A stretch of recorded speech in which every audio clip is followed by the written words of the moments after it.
Olá a todos, Bruno Vanderlei de novo, agora para a terceira parte do nosso mini curso de redes Ethernet. Nessa aula eu vou falar sobre os domínios de colisão e broadcast, que são fundamentais, conceitos fundamentais para que você entenda as redes locais, até mesmo para você consiga fazer um troubleshoot com autoridade no futuro.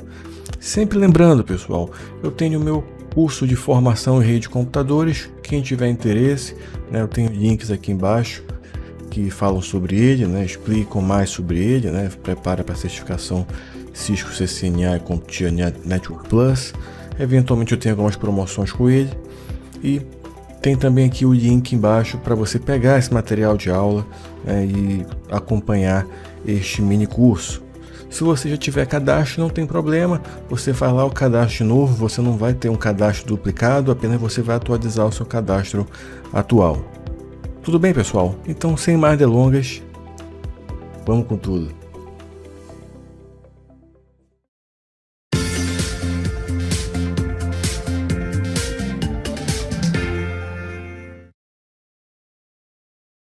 Em relação aos domínios de broadcast e de colisão, é importante a gente saber como funcionam primeiramente os equipamentos em redes locais. Primeiro, os hubs em LANs Ethernet e são utilizados para conectar vários nós. Talvez você já tenha ouvido falar neles, e os mesmos atuam na camada física lá do nosso modelo OSI, então da arquitetura TCP/IP. Quando você fala em camada física, significa o quê? Que eles não têm inteligência, eles apenas aí repetem pulsos elétricos, ou seja, o hub ele vai receber uma informação e ele vai repetir para todas as outras portas. Qual é o problema disso? Vejam aqui na imagem. Quando você transmite de um lado para o outro sem inteligência, apenas propagando pulsos elétricos sem verificar o quadro em si, você pode ter algo como vocês estão vendo aqui, que é a colisão. Então, a chance de colisão é grande. Quanto mais sobrecarregada a rede está, no exemplo aqui só temos 3 equipamentos, claro, mas quanto mais sobrecarregada a rede está, a chance de colisão é maior. Quanto mais colisão, menor o desempenho da rede. Existem mecanismos, muito embora aí você tenha essa colisão, que façam com que você atenue o problema, que é o famoso CSMA/CD, famoso para quem é da área de rede, que é o Carrier Sense Multiple Access with Collision Detection, que ele basicamente ele faz o quê? Quando há colisão, por exemplo, ocorre uma colisão aqui, ele vai ter uma espera, ele detectou colisão ou escutou uma colisão, esse é o termo mais popular que a gente usa, ele não vai tentar retransmitir imediatamente, não, ele vai tentar fazer aí uma espera aleatória, ou seja, vejam aqui, ele começa a fazer uma transmissão de dados, se ela é feita com sucesso, perfeito. Agora, se houver colisão, vejam aqui, houve uma colisão, esse cara aqui vai esperar, por exemplo, 7 segundos, para transmitir de novo, e esse aqui vai esperar 5 segundos. Claro, existem várias coisas aqui que a gente tem que levar em consideração. Eu estou simplificando aqui. O CSMA/CD eu explico com detalhe na formação em rede de computadores, mas de maneira sumarizada ele faz isso, Ele escuta o meio e caso haja colisão, ele não vai tentar enviar imediatamente. Existe uma série de mecanismos aí que chama de mecanismos de back-off, que faz com que ele tenha uma espera aleatória. Maravilha? Então o Hub, pessoal, ele não é uma ferramenta que hoje em dia é muito utilizada. Eu diria que quase ninguém mais utiliza isso. Isso é importante para fins didáticos que você entenda como ele funciona. A outra abordagem que nós temos também é com os switches. O switch já tem uma inteligência, já atua na sua camada 2, na camada de enlace. Então ele vai usar o endereçamento MAC para transmissão de dados, ou seja, ele vai ter inteligência. E ainda mais se operar no modo Full Duplex, ou seja, naquele modo bidirecional simultâneo. Temos também o Half Duplex, que é o bidirecional não simultâneo. Eu também já expliquei isso melhor lá no meu mini curso de Cisco Packet Tracer. Recomendo que vocês vejam ele, acho que é bem interessante para você que está começando. Então o switch, pessoal, na verdade, ele vai aí, caso ele esteja operando em Full Duplex, não tem colisão. Por quê? Porque ele pode transmitir e também receber ao mesmo tempo. Existe inteligência e tecnologia para tal. Se ele fosse Half Duplex, ele ou ia transmitir ou ia receber. Aí sim, você podia ter uma colisão aqui em uma das portas. Perfeito? Diferentemente lá do nosso equipamento, o hub, né? Na verdade, ele recebe informação e propaga para todas as portas ao mesmo tempo. Né? Voltando aqui só para reforçar esse entendimento. O hub aqui, pessoal, ele, na verdade, ele recebe informação e vai propagar para todas as portas ao mesmo tempo. Aí não tem inteligência aqui. Ele é apenas um repetidor, ele repete a informação que chega nele. Então a chance de colisão é muito maior. Diferentemente aqui do switch, onde o switch, na verdade, ele vai ter essa inteligência. Por quê? Porque ele verifica o endereço MAC de destino, né, e também o de origem. Né, ele faz o aprendizado, né, ele tem uma tabela de aprendizado dentro dela, que é a tabela CAM, né, CAM, e essa tabela aqui você faz o aprendizado e, consequentemente, você encaminha para a porta correta. Maravilha, pessoal? Então, caso, né, ele atue em Ralph duplos, como eu falei para vocês, as colisões podem ainda ocorrer e o CSMA-CD ele precisa ainda atuar. Ou seja, lá no hub, pessoal, o hub por completo ele já é um domínio de colisão, porque você pode ter colisão em qualquer local, inclusive dentro dele. Já no switch, não. Caso ele esteja aí, né, operando no modo Ralph Duplex, onde pode ter colisão, aí cada porta do switch aqui você tem um domínio de colisão. A colisão não vai ocorrer dentro do equipamento, né? Você pode ocorrer aqui em cada porta dessa aqui, né, se eu estiver operando em Ralph Duplex. Perfeito? Agora falando do domínio de broadcast, né? Lembrando, né, broadcast é o termo para a transmissão de uma pessoa, né, de um equipamento para todos. Perfeito? Então, esse indivíduo aqui, esse computador transmite e ele vai transmitir com o endereço de broadcast enviando para todos. Perfeito? O switch tem inteligência, vocês sabem disso. Mas como ele tem um endereço de broadcast, ele é enviado para todos os equipamentos. Né? Então, dentro desse segmento de rede, né, dentro aqui numa rede local, se você coloca o endereço de broadcast, por exemplo, um 255.255.255.255, o que acontece? Né, todos os dispositivos vão receber uma cópia desse quadro broadcast. Aí você pode pensar, poxa, isso não é perigoso, Bruno, porque você vai acabar inundando a rede. É verdade. Mas aí o que bloqueia esse broadcast? Né? Você não faz transmissão de broadcast entre redes locais. Ou seja, o roteador, pessoal, ele vai fazer o quê? Com que quando ele recebe um endereço broadcast, ele vai bloquear. Então imagina esse exemplo. Eu tenho duas redes locais e essas redes locais, caso elas queiram se comunicar uma com a outra, e esse cara, por exemplo, aqui, ele mande um endereço de broadcast, na hora que chegar essa informação aqui no roteador, chegou no roteador, o roteador ele vai descartar esse pacote broadcast. Então, mensagens broadcast elas não são propagadas em roteadores. Para que isso? Você imagina, né? Aqui a gente teve uma propagação de broadcast, ela ficou restrita somente a essa área aqui. Agora, se ela não é restrita, esse pacote aí, por exemplo, pensando no mundo da internet, esse pacote era propagado aí por quilômetros e roteadores, e ia inundar a internet inteira.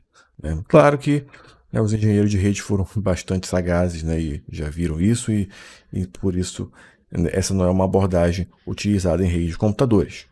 Maravilha, pessoal? Então, explicando um pouquinho melhor com relação ao domínio de broadcast, roteadores não encaminham quadros broadcast. Ou seja, chegou aqui uma informação broadcast, por exemplo, desse computador aqui, propaga aqui, mas ela não ultrapassa o roteador. Vejam, vai para todas as portas, né? Muito embora o switch tenha inteligência, mas como é um pacote broadcast, ele vai propagar para todas as portas.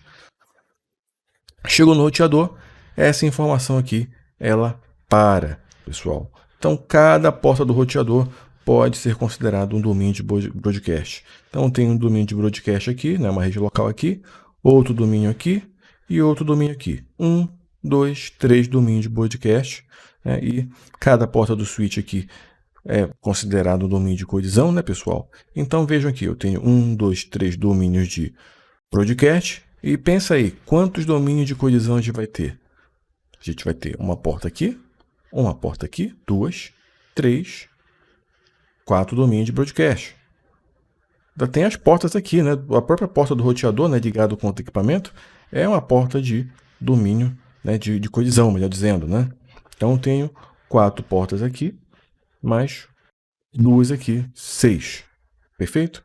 Então, é isso, pessoal. Uma outra forma de você segmentar esses domínios de broadcast é através de redes virtuais privadas. Já tem um vídeo aqui no meu canal sobre isso, caso você queira saber um pouquinho mais. Dá uma procuradinha aí, que também é um tema bastante interessante. Você consegue segmentar mais esses domínios de broadcast. Deixa eu te mostrar com um pouquinho mais de prática isso tudo que eu acabei de falar para você.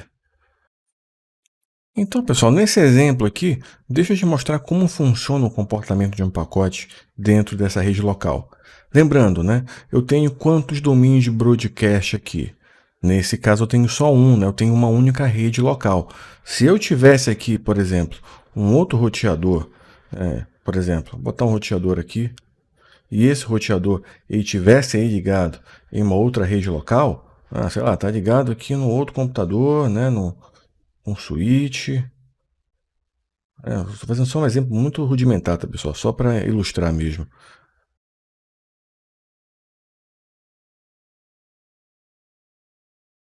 Perfeito. Então, aqui, pessoal, eu teria quantos domínios de broadcast? Eu teria esse domínio aqui e esse outro domínio aqui. Perfeito? Não é o caso aqui, né? Eu vou trabalhar somente com esta abordagem aqui, com o hub e com o switch, para você ver o comportamento dos fluxos de dados quando você usa essa abordagem de domínios. Perfeito? Deixa eu apagar aqui agora para a gente continuar. Maravilha. Então vamos continuar aqui. Vou fazer um teste agora básico. Eu vou fazer uma transmissão de dados aqui do 92.168.1.102 até o 92.168.1.103. Então, qual é o comportamento esperado, né? Lembrando, o hub ele por si só é um domínio de colisão, né? Então, ele vai propagar essas informações para todas as portas, exceto aquela porta que a informação saiu. Então, ele é um gerador de tráfego aí aleatório gigante, né? Então, ele vai sair daqui, vai propagar para cá, vai propagar para cá, e quando chegar no switch, o switch com mais inteligência, se a tabela dele estiver já populada, né, com um desses destino correto, ele vai direto para o respectivo destino. Perfeito? Então vamos fazer isso agora. Eu coloco aqui no modo de simulação, vou clicar no meu computador aqui e vou gerar tráfego. Vou gerar um pacote ping, né, o protocolo SMP. Vou colocar aqui o endereço de destino 92.168.1.3 e a origem 192.168.1.102. É 102 e aqui 103, ratificando. Perfeito. Tem que botar um número de sequência qualquer, vou botar qualquer coisa aqui, tá? Só para título de referência. Então, tem que sair daqui e ir para cá. Vamos lá. Botei aqui um único fluxo de dados, perfeito. Vamos agora começar o modo de simulação. Vejam aqui, tem o meu pacote saindo. E eu vou apertando play aqui para que o pacote vá avançando. Eu vou dar um zoom aí, tá? Vou tirar isso aqui da tela, só para facilitar a sua visualização. Então, dou um play aqui. O pacote sai, vai para o hub. E o hub, né, pessoal, a gente já sabe, né? Ele vai propagar para todas as portas, exceto a porta que veio. Por quê? Porque a inteligência dele é essa, né? Ou seja, não tem inteligência, né, digamos assim. E vejam aqui, no switch não, né? Ele já vai direto para a porta correta. Na volta, a mesma coisa, né? Já vai para a porta correta aqui, porque o switch tem inteligência. E aqui o hub, ele vai propagar, né, para todas as portas, exceto a porta que veio o pacote, o quadro. Maravilha? Então vejam aí que já acaba congestionando a rede necessariamente, né? Eu vou fazer um outro teste agora. Então maravilha, pessoal. Vamos fazer agora o teste de novo, agora com o endereço de destino, o 100 aqui, né? Então vou sair daqui e vou para cá. Vamos lá. O endereço de destino vai ser o 100, 92.168.100, e a origem vai ser o 92.168.102. Perfeito? Então vamos lá. Ele deveria somente propagar daqui para cá, né? Mas como ele não tem essa inteligência, né? Então vai acabar aqui com que ele vai propagar na rede inteira, né? Desnecessariamente. Então vamos ver aqui. Saiu daqui, deveria vir só para cá, mas como o hub não tem essa inteligência, ele vai propagar para todas as portas. Vai chegar nesse switch aqui, né? Como o switch aí ele não tem essa informação, né? E já tem a tabela populada, e vai ver que não é para cá. Então ele vai descartar esse pacote. Maravilha? Só que o hub de novo aí mandando a informação em broadcast, né? E aí dificultando a vida do switch, né? Então não é muito interessante, né, você ficar aí usando o hub, né? Ele é raro nessa utilização, bastante rara, então você não vai encontrar tanto no mercado esse tipo de equipamento. Vamos fazer um teste agora somente aqui na área do switch, né? Vejam aqui a inteligência do switch, né? Eu vou fazer um ping agora do 105 para o 104, ou seja, ele não vai andar nessa área aqui, né, pessoal? Com isso você vai ver a inteligência maior, né, desse respectivo equipamento. Então vamos lá, o endereço de destino vai ser 192.168.1.1.104, e a origem vai ser 192.168.1.1.105. Botar um número de sequência aleatório aqui.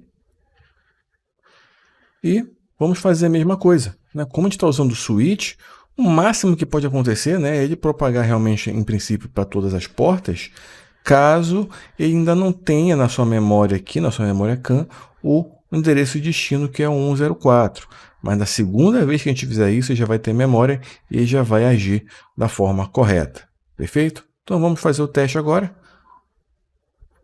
O pacote vem enviado aqui com sucesso. Vejam aqui.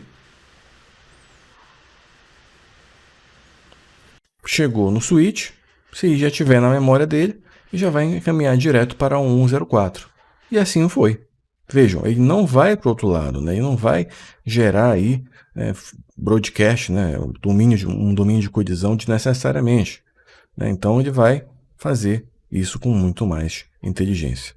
Quando a gente diz que o domínio de colisão, né, do switch é na sua porta, é caso, né, por exemplo, a gente estiver operando aqui em Half Duplex, e no mesmo momento que o PC5 quiser enviar uma informação para o PC4, o PC4 também envia para o PC número 5. Então a colisão vai ocorrer aqui na porta, ou aqui, ou aqui.